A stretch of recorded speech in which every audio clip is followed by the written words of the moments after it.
Your headset is coming on and you are ready to go and sweat playing your favorite VR fitness app. You toss and turn, swing your arms, duck and weave, making you feel like you are absolutely killing it.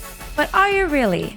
A few weeks ago, I asked the community to submit a video of themselves doing their favorite VR workout. So in this video today, I'm going to review some of those submissions that came in and give tips to the players as well as to you watching as to how you can take your VR workout from this to this. We're going to jump straight into our first video. This is a community member that's been using VR fitness for a while now. All right, we're getting into some of the punches. If you pay attention to it, you can see that he's aggressively coming forward and then a little relaxed coming back. There is a lot of rotation happening here through the hips, switching your weight side to side. So your core's job is to keep you nice and straight and stabilized. So when you're doing the workout and you're punching, consider trying to engage the core and keep everything on your upper body nice and still, and then use your punches. You're going to be able to bring a lot more punch and force into it because you're activating your larger muscles, but you're also getting a better core workout. All right, we're getting into our squats. Positioning for his feet is really nice. He's coming it down nice and wide, but there's still one little thing here that I would like to change. We have the knees are pointing outwards, which is great, traveling over the toes, which is wonderful, and there is a nice bend. But what I would like to change is the positioning of your upper body. So he's really leaning over and coming down. Well, I would really like to see is him lifting the upper body more, focusing more on coming down through the glutes. Just a little bit of a change there that will make a really big difference. All right, we're now getting into some hooks and uppercuts. Now he's doing some really, really great things. He's digging low, really activating into the lats and into the back, as well as to the oblique muscles on the side. And the same thing here on that last hook, how the whole upper body is turning, but try and do it with an engaged core. In these large hooks, we also want to make sure that you're lifting the back heel just to release some of the tension that might work on your knee. So that is that for this first one. Now, the good thing is this person in this video is one of my clients from my personal training program called VR and Beyond. And I did this review with him one-on-one a couple weeks ago, and he's had a chance to implement some of those tips and changes. So at the end here, I'm going to show you the big difference between before getting some feedback and after, and how he has improved his workout tremendously. All right, this next video is from a friend of mine from Instagram who uses VR quite a bit and is starting to implement it into her workout routine. So we're getting some quick punches right at the beginning, and let's have a quick look and see how we can improve these a little bit. So as you might notice, everything seems to be coming from the upper shoulders. Elbows are lifted, arms are coming straight forward, and the knuckles are pointing up with the palm coming down. If you were to rotate your hands, drop the elbow, you can come more down a little bit and get more activations coming from your back instead of just the shoulders. They're also going forward full force, but there's not a lot of consideration put into how you're coming back. So the movement don't stop until you're back. So when you go forward, come back with just as much intensity and purpose, and you're going to get so much more out of your VR workout. All right, we get the little leg stance change right here, and you can really see from this angle how the weight position back and down. Now, the interesting part right here is that her punches is actually stronger on this side than on the opposite lead. You can tell that these are coming a little bit deeper and have a lot more purpose. There might be a reason for this, and I'm gonna explain why. Now, I happen to know this person is a mom. If you have ever seen a mom walking around the house while carrying the toddler, you will notice how they generally lift their front hip, put the weight on the back leg, and hold around on their left or non-dominant side, while the other arm is free to do the tasks that they need. When I look at this video, my friend, this is exactly what I see. I suspect that she has been carrying around a toddler for some time now, built up a lot of strength in their back leg, as well as in those left obliques. And that position is being transferred into her VR workout. Now, your body is inherently lazy. It is going to try and find the easiest way to complete any kind of activity that you throw at it. That means activating muscles that are bigger, the most trained, or easiest to use, because it's going to cost less energy. I see this a lot when I've been working with clients, that there are some kind of laterality, some kind of difference between different sides. And generally, it's boils back into some kind of lifestyle, some kind of habit, something you do in your daily life. All right, so at the end here, we're going into front stance and coming down into a squat. It looks like the knee is traveling too far forward, but because of the angle of the camera, what's actually happening is that they're collapsing in.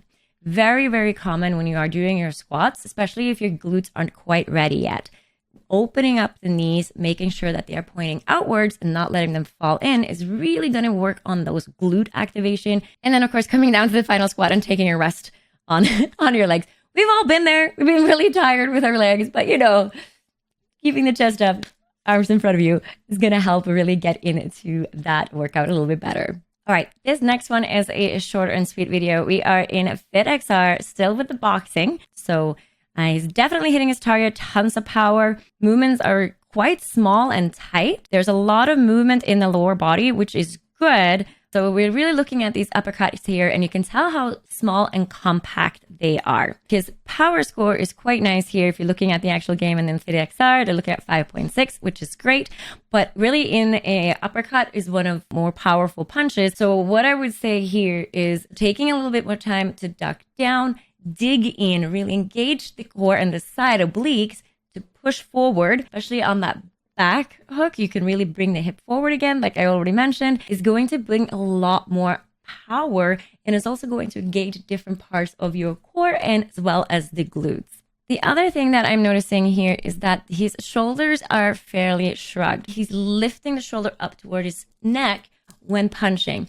That indicates again that a lot of the punch is coming from this shoulder region and not in the core and back area. So there is a difference between the uppercuts as well as the jabs. So have a look again here. Uppercuts, shoulders are staying down. As soon as you're getting into the jabs, it's like this kind of shrugged up, more intense position is coming.